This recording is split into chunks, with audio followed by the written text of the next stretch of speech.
ابو سفیان بن حرب نے یہ واقعہ بیان کیا کہ ہرقل شاہ روم نے ان کے پاس قریش کے قافلے میں ایک آدمی بلانے کو بھیجا، اور اس وقت یہ لوگ تجارت کے لیے ملک شام گئے ہوئے تھے، اور یہ وہ زمانہ تھا جب رسول اللہ صلی اللہ علیہ وآلہ وسلم نے قریش اور ابو سفیان سے ایک وقتی عہد کیا ہوا تھا۔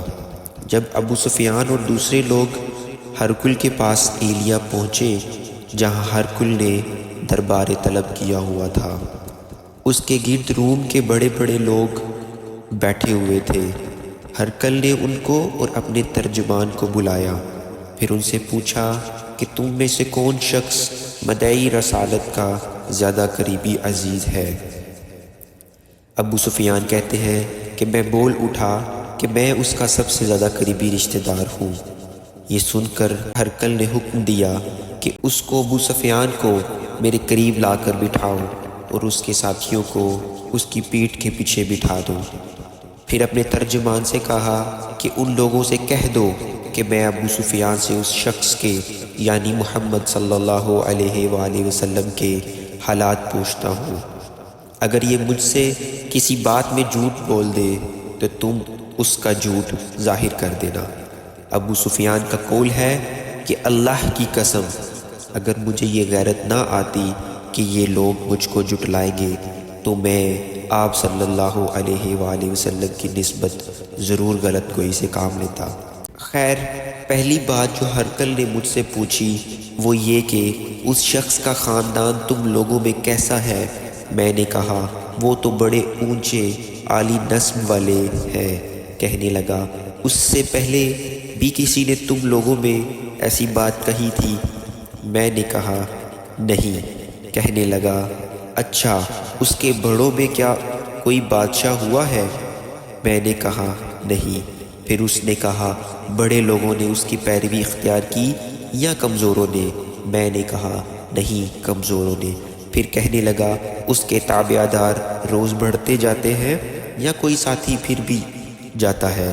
میں نے کہا نہیں۔ کہنے لگا کیا اپنے اس دعوی نبوت سے پہلے کبھی کسی بھی موقع پر اس نے جھوٹ بولا؟ میں نے کہا نہیں۔ اور اب ہماری اس صلح کی ایک مقررہ مدت ٹھہری ہوئی ہے، معلوم نہیں وہ اس میں کیا کرنے والا ہے۔ ابو سفیان کہتے ہیں میں اس بات کے سوا اور کوئی جھوٹ اس گفتگو میں شامل نہ کر سکا۔ ہرقل نے کہا کیا تمہاری اس سے کبھی لڑائی بھی ہوتی ہے؟ ہم نے کہا ہاں۔ بولا پھر تمہاری اور اس کی جنگ کا کیا حال ہوتا ہے؟ میں نے کہا لڑائی ڈھول کی طرح ہے، کبھی وہ ہم میں سے میدان جنگ جیت لیتے ہیں اور کبھی ہم ان سے جیت لیتے ہیں۔ ہرقل نے پوچھا وہ تمہیں کس بات کا حکم دیتا ہے؟ میں نے کہا وہ کہتا ہے کہ صرف ایک اللہ کی عبادت کرو، اس کا کسی کو شریک نہ بناؤ اور اپنے باپ دادا کی شرک کی باتیں چھوڑ دو، اور ہمیں نماز پڑھنے، سچ بولنے، پرہیزگاری اور صلح رحمی کا حکم دیتا ہے۔ یہ سن کر پھر ہرقل نے اپنے ترجمان سے کہا کہ ابو سفیان سے کہہ دے کہ میں نے تم سے اس کا نسب پوچھا، تم نے کہا کہ وہ ہم میں عالی نسب ہے اور پیغمبر اپنی قوم میں عالی نسب ہی بھیجا جایا کرتے ہیں۔ میں نے تم سے پوچھا کہ دعوی نبوت کی یہ بات تمہارے اندر اس سے پہلے کسی اور نے بھی کی تھی تو تم نے جواب دیا کہ نہیں۔ تب میں نے اپنے دل میں کہا کہ اگر یہ بات اس سے پہلے کسی نے کہی ہوتی تو میں سمجھتا کہ اس شخص نے بھی اس بات کی تقلید کی ہے جو پہلے کہی جا چکی ہے۔ میں نے تم سے پوچھا کہ اس کے بڑوں میں کوئی بادشاہ بھی گزرا ہے تو تم نے کہا نہیں۔ تو میں نے دل میں کہا کہ ان کے بزرگوں میں سے کوئی بادشاہ ہوا ہوگا تو کہہ دوں گا کہ وہ شخص اس بہانے اپنے آباء و اجداد کی بادشاہت اور ان کا ملک دوبارہ حاصل کرنا چاہتا ہے۔ اور میں نے تم سے پوچھا کہ اس بات کے کہنے یعنی پیغمبری کا دعویٰ کرنے سے پہلے تم نے کبھی اس کو دروغ گوئی کا الزام لگایا ہے؟ تم نے کہا کہ نہیں۔ تو میں نے سمجھ لیا کہ جو شخص آدمی کے ساتھ دروغ گوئی سے بچے وہ اللہ کے بارے میں کیسے جھوٹی بات کہہ سکتا ہے۔ اور میں نے تم سے پوچھا کہ بڑے لوگ اس کے پیروکار ہیں یا کمزور آدمی؟ تم نے کہا کمزوروں نے اس کی اتباع کی ہے، تو دراصل یہی لوگ پیغمبروں کے متبعین ہوتے ہیں۔ اور میں نے تم سے پوچھا کہ اس کے ساتھی بڑھ رہے ہیں یا کم ہو رہے ہیں؟ تم نے کہا کہ وہ بڑھ رہے ہیں اور ایمان کی کیفیت یہی ہوتی ہے۔ حتیٰ کہ وہ کامل ہو جاتا ہے۔ اور میں نے تم سے پوچھا کہ آیا کوئی شخص اس کے دین سے ناخوش ہو کر مرتد بھی ہو جاتا ہے؟ تم نے کہا نہیں۔ تو ایمان کی خاصیت بھی یہی ہے، جن کے دلوں میں اس کی مسرت رچ بس جائے وہ اس سے لوٹا نہیں کرتے۔ میں نے تم سے پوچھا کہ آیا وہ کبھی عہد شکنی کرتے ہیں؟ تم نے کہا نہیں، پیغمبر کا یہی حال ہوتا ہے، وہ عہد کی خلاف ورزی نہیں کرتے۔ میں نے تم سے کہا کہ وہ تم سے کس چیز کے لیے کہتے ہیں؟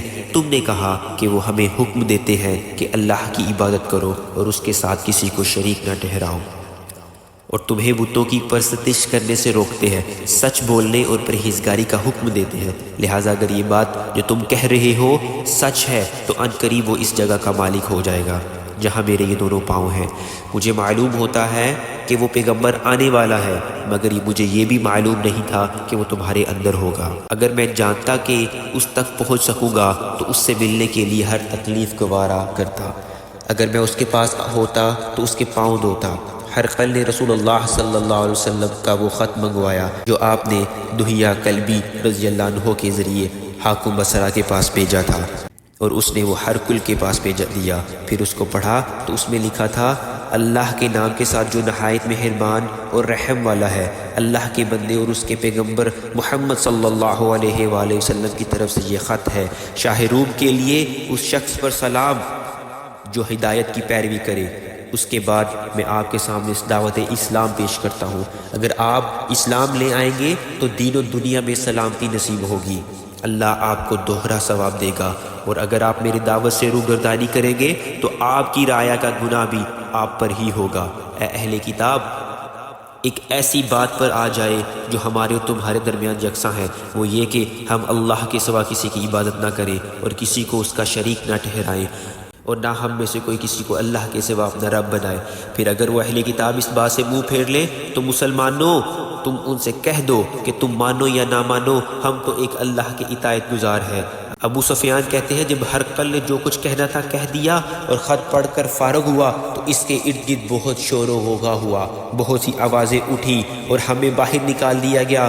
تب میں نے اپنے ساتھیوں سے کہا کہ ابو کبشہ کے بیٹے نبی کریم صلی اللہ علیہ وآلہ وسلم کا معاملہ تو بہت بڑھ گیا ہے، دیکھو تو اس سے بنی اسفر روم کا بادشاہ بھی ڈرتا ہے۔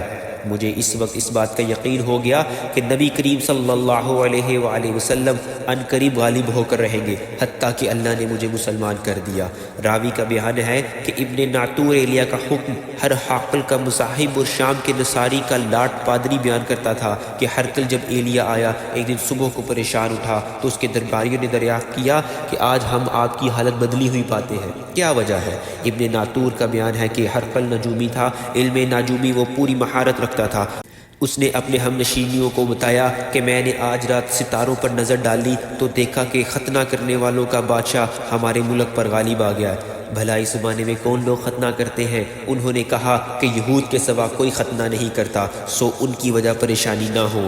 سلطان کے تمام شہروں میں یہ حکم لکھ کر بھیجیے کہ وہاں جتنے یہودی ہوں سب قتل کر دیے جائیں۔ وہ لوگ انہی باتوں میں مشغول تھے کہ ہرقل کے پاس ایک آدمی لایا گیا جسے شاہ غسان نے بھیجا تھا۔ اس نے رسول اللہ صلی اللہ علیہ وآلہ وسلم کے حالات بیان کیے۔ جب ہرقل نے سارے حالات سن لیے تو کہا کہ جا کر دیکھو وہ ختنہ کیے ہوئے ہیں یا نہیں۔ انہوں نے اسے دیکھا تو بتلایا کہ وہ ختنہ کیا ہوا ہے۔ ہرقل نے جب اس شخص سے عرب کے بارے میں پوچھا تو اس نے بتلایا کہ وہ ختنہ کرتے ہیں۔ تب ہرقل نے کہا یہ وہی محمد صلی اللہ علیہ وآلہ وسلم اس امت کے بادشاہ ہیں جو پیدا ہو چکے ہیں۔ پھر اس نے ایک دوست کو رومیہ خط لکھا اور وہ بھی علم و نجوم میں ہرقل کی طرح ماہر تھا۔ پھر وہاں سے ہرقل حمص چلا گیا، ابھی حمص سے نکلا نہیں تھا کہ اس کے دوست کا خط اس کے جواب میں آ گیا۔ اس کی رائے بھی نبی کریم صلی اللہ علیہ وآلہ وسلم کے ظہور کے بارے میں ہرقل کے موافق تھی کہ محمد صلی اللہ علیہ وآلہ وسلم واقعی پیغمبر ہے۔ کے بعد ہرقل نے روم کے بڑے آدمیوں کو اپنے حمص کے محل میں طلب کیا اور اس کے حکم سے محل کے دروازے بند کر لیے گئے۔ پھر وہ اپنے خاص محل سے باہر آیا اور کہا، اے روم والو، کیا ہدایت اور کامیابی میں کچھ حصے تمہارے لیے بھی ہیں؟ اگر تم اپنی سلطنت کی بقا چاہتے ہو تو پھر اس نبی کی بیعت کر لو اور مسلمان ہو جاؤ۔ یہ سننا تھا کہ پھر وہ لوگ وحشی گدھوں کی طرح دروازے کی طرف دوڑے مگر انہیں بند پایا۔ آخر جب ہرکل نے اس بات سے ان کی یہ نفرت دیکھی اور ان کے ایمان لانے سے مایوس ہو گیا تو کہنے لگا ان لوگوں کے میرے پاس لاؤ۔ جب وہ دوبارہ آئے تو اس نے کہا میں نے جو بات کہی تھی اس سے تمہارے دینی پختگی کی آزمائش مقصود تھی، سو وہ میں نے دیکھ لی۔ تب یہ بات سن کر وہ سب کے سب اس کے سامنے سجدے میں گر پڑے اور اس سے خوش ہو گئے۔ بالآخر ہرکل کی آخری حالت یہی رہی۔